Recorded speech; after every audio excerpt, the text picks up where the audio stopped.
Have you ever had that creepy sensation when you saw a computer-generated image or something with lots of special effects? What about this expressive robot head of a child? The emotional responses generated by these examples have been described by the concept of the uncanny valley.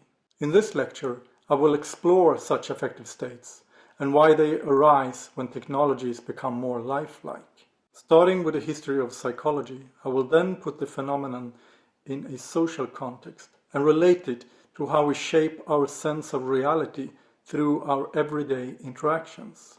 From this theoretical background, the new interactive technologies and AI systems can be seen under a different light. I'm proposing that if we design these the wrong way, we could be introducing a new uncertainty, an ambiguity of mind, which could feed suspicion and undermine our trust in social relations.